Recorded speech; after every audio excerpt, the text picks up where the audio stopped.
Welcome back to Occupy the Media. Thanks for staying with us. In this segment, we want to hear from you. Are there many homeless people occupying your town? Do you think it's right to criminalize the homeless for not having a home? The call is free, 877-575-FSTV. That's 877-575-3788. The lines are open. So let's go into more details about the story we've been talking about all hour. Urban camping and bans on it that are targeting the homeless. We had talked a few weeks ago about this a ban in Denver, where our studio is based, that targets any outdoor camping at all. Pretty much no one can sleep outside with any coverings on them. And Marcy, there's a new law that's just been passed in LA that's similar. Tell us about it. It is. This one also bans tents and sleeping bags and cots, except this one just keeps it to city parks, which is where Occupy Los Angeles had their encampment back in the fall. Okay, well, you got the details about it from Arthur Klein. He's a member of Occupy Santa Monica, so let's check out that interview. Arthur, thanks so much for joining us today. What can you tell us about this ban that the Los Angeles City Council passed recently against camping in parks? Okay, I'm just speaking as one occupier, so I just want to be real clear that I don't represent Occupy LA, although I occupy in LA.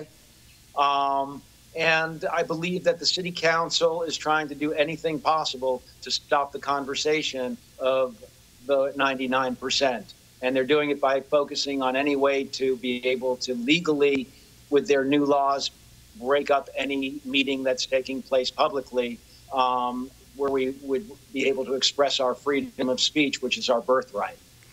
Do you think, Arthur, that this is targeted then specifically at occupiers, or do you think that it's targeted also at the homeless population of Los Angeles?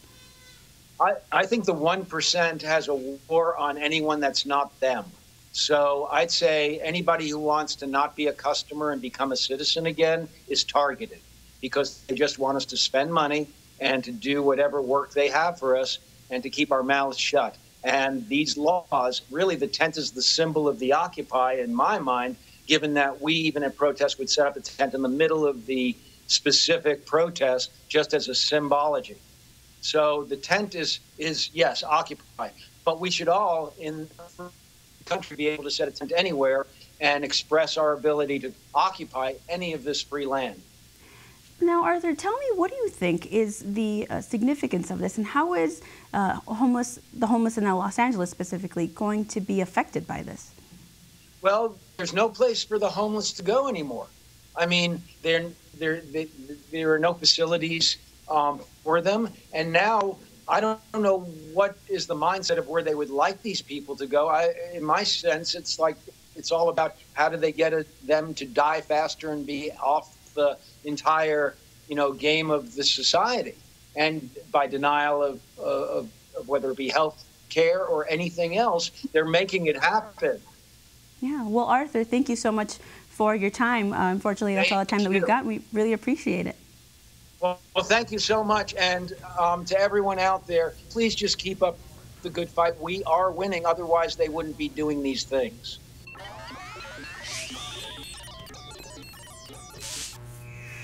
That was Arthur Klein of Occupy Santa Monica talking about what is our broad topic for this episode, which is laws that are looking to prevent people from sleeping outside, camping outside, specifically to target homeless populations. At least that's what the officials say, but other people, especially with Occupy, say, well, it's that, but it's also in reaction to Occupy Wall Street and encampments on public property.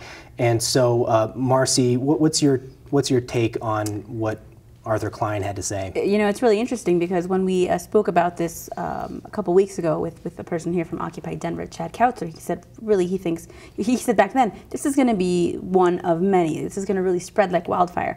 And now we see that that is the case. That is indeed happening. Now it's happening in Los Angeles. Lincoln, Nebraska is just passed a similar ordinance, also banning camping in city parks. And Occupy DC also last fall was evicted from the park by the park police there for the same reasons. For a long time, the park police have been really okay with the fact that Occupy DC had an encampment there, and then one day they came in and changed their mind. So it's really, the start of something new. It's interesting because that's really indicative of the Occupy movement. Something will happen in one place, and it'll domino after that across the nation. And there are different ways that cities are approaching it. The most often thing we've seen is they say no camping in public parks. You just can't camp there. We put a curfew on it. I don't really think that's, from my mind, that's not that surprising. But if you are trying to do something about the homeless population in there in Los Angeles, the way I look at it, it's really not going to have that much of an effect, because the people that might be homeless and sleeping in a public park, they're just going to go walk 20 feet away to a public sidewalk or a doorway and sleep there. And isn't this the kind of the slippery slope where it doesn't really solve the problem? That's what I wondered on. No, it doesn't solve the problem. And one of our previous callers, I think he was onto something when he said that maybe we should have weekly Occupy the street corners. And you move your Occupy activity or your General Assembly activity from corner to corner across the city. How could you prevent that from happening legally? I think that's a great idea. What happened in Denver a few weeks ago, as Marcy pointed out, is starting to resonate across the country, and unfortunately, I think you're going to see more actions taken like what happened in Los Angeles. Well, they're very controversial whenever these pop up in different cities, and it was very controversial there in LA. But I wonder, is it actually a civil right? Is it a violation of larger rights to prevent people who don't have a home from sleeping outside? Is it a legal violation, or is it just something that's morally wrong? Well, I think if you can't provide for these people that can't provide for themselves, and suddenly you're making it illegal for them to be anywhere, I don't know if I would go as far as to say that it's a legal right, but I certainly think we would have a moral obligation. So many of these folks out there are veterans who have gone away and served our country, and they come back, and this is how we thank them. By making it illegal for them to sleep in a park, and then we make it illegal for them to sleep 20 feet from the park, and we make it illegal for them to sleep 20 feet from the park. Where does it end? Where do they go? I know, it's just one endless series of harassments. I think a lot of these cities, municipalities, counties, they would like to have more homeless shelters. They would like to be able to provide those services, but they can't because of budget cuts. Right. So they're in between this rock and a hard place.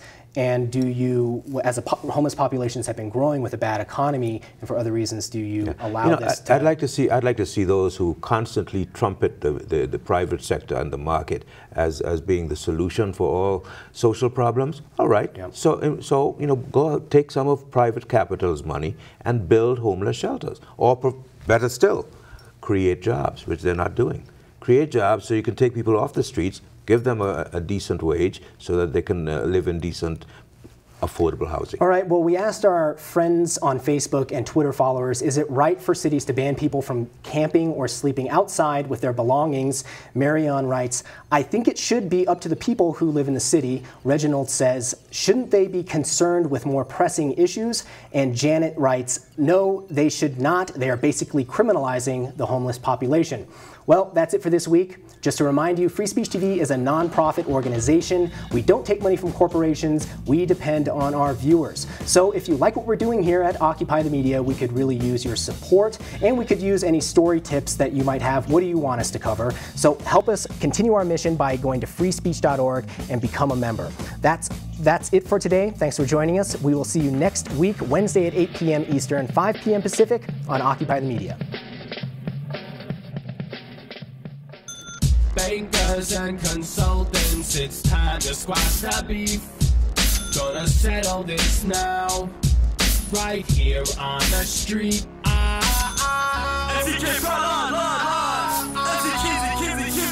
Stop getting weird. You bankers don't have a clue. Better take some courses. I'm on some Jedi mind shit, using all 5 forces. Work hard, play hard. Even your mom thinks you're a tool. Be a burnout banker. Teaching math in my prep school. I make sick decks. I use the 3 C's. Chicks, cash, crystal. That's my only strategy. You're playing with Excel, doing nothing but grunt work. I'm analyzing both quantitative and qualitative research. You slave away, another piece of the machine. I make a really significant impact and get home by 7:15. I work half the time you do. I know you must